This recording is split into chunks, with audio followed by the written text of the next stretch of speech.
एक चूक आणि 60 दिवस आपल्या गोठ्यातली वाया गेलं. म्हणजे काय झालं, एक गाय आपली खाली निघाली आणि हलगर्जीपणा जो की माझा झाला आणि यामुळं काय झालं, माझं 60 दिवस हे वाया गेलं.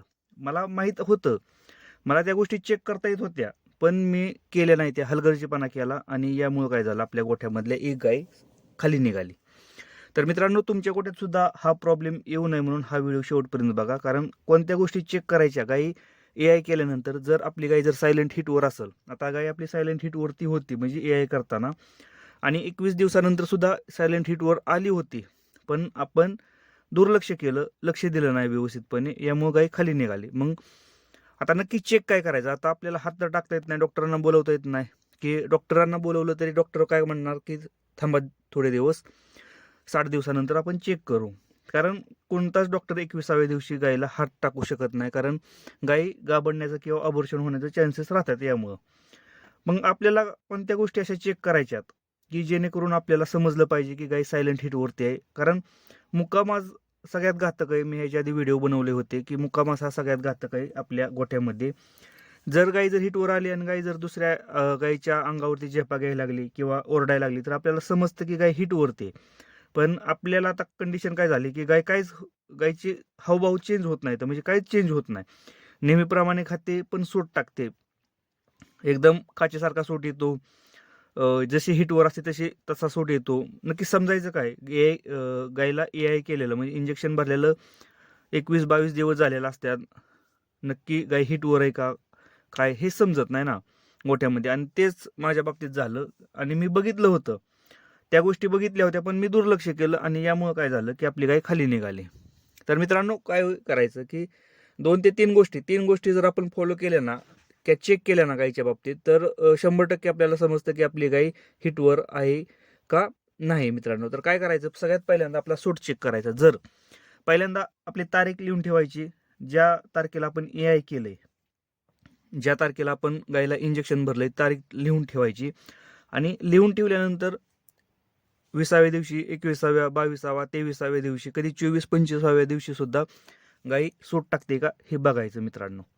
जर काचेसारखा जर सूट असेल, तर आपली गाई सायलेंट हिटवरती आहे असं समजा मित्रांनो साधारणतः. दुसरी गोष्ट कोणती चेक करायची मित्रांनो, जे की लघवीचा मार्ग असतो ना, आणि जो बाहेरचा पोर्शन असतो गायीच्या लघवीचा मार्ग, जिथून AI गन पास होती, त्याच्या पाकळ्या असतात ना मित्रांनो, लघवीच्या मार्गाच्या ज्या पाकळ्या, त्या फुगीर झालेल्या असतात. म्हणजे नॉर्मली काय करायचं, की 17व्या-18व्या दिवशी आपण चेक करायच्या त्या पाकळ्या. एकदम अशा सुरकुटलेल्या असतात, अशा त्याच्यावर रेषा-रेषा पडलेल्या असतात. पण जर गाय जर हिटवर आली असेल किंवा हिटवर यायची असेल ना, तर त्या पाकळ्यामध्ये कसं अशी हवा भरल्यागत होतं. म्हणजे फुग्यामध्ये हवा भरल्यागत होतं. सूज आल्यासारख्या दिसतात. अशा फुगलेल्या दिसतात. म्हणजे मागच्या 2-3 दिवसापूर्वीच्या पाकळ्या आणि आत्ताच्या पाकळ्या यामध्ये बदल झालेला असतो. जो AI गन पास करतो ना, तिथं चेक करायचं मित्रांनो. जे साईडचा पार्ट आहे ना मित्रांनो, युनी पार्ट त्याला त्याला म्हणतात. तो चेक करायचा, की त्या पाकळ्या आहेत ना मित्रांनो, त्या एकदम फुगीर झालेल्या असतात. एकदम त्यावरती सूज आलेली आपल्याला सूज आल्यासारखं दिसतं आपल्याला. तर हे जर झालं असेल ना, हे चेंजेस झालेलं असेल ना, हा जर बदल झालेला असेल ना, तर गॅरंटेड मित्रांनो 100%, 100% मित्रांनो तुमची गाय सायलेंट हिटवरती आहे. 100%. फक्त हे चेक करता आलं पाहिजे. आणि त्यातील अजून एक गोष्ट मित्रांनो, जर ते जर चेक केली का नाही, तर 101% आपली गाय हिटवर आहे. आता काय करायचं, त्याच्या पाकळ्या आहेत का नाही, त्या थोड्याशा ओपन करायच्या, 2 बोटांना ओपन करायच्या आणि लघवीचा पार्ट बघायचा, जो की नॉर्मली 17व्या-18व्या दिवशी आहे ना, पांढरा कलरचा किंवा पिवळ्या कलरचा दिसतो, थोडासा पिवळाट कलरचा असतो. पण गायीच्या टायमिंगला हिटवर येते ना, पूर्णपणे जो लघवीचा पार्ट आहे ना मित्रांनो, लाल झालेला असतो. एकदम लाल झालेला असतो. म्हणजे तुम्हाला चेंज दिसतो, बदल दिसतो, की बाबा मागच्या 4-5 दिवसापूर्वी पिवळ्या कलरचा किंवा थोडासा पांढऱ्या कलरचा हा पार्ट होता, पण आत्ता हा पार्ट झालाय लाल कलरचा. तर इथं 101% आपली गाई सायलेंट हिटवरती आहे. तुम्हाला दुसरं कोणतंही उदाहरण देऊ शकत नाही मित्रांनो, किंवा दुसरं कोणतं सिम्पटम देऊ शकत नाही, की तुमची गाय कशी ओळखायची. कारण आपल्याला हात टाकायची गरज नाही.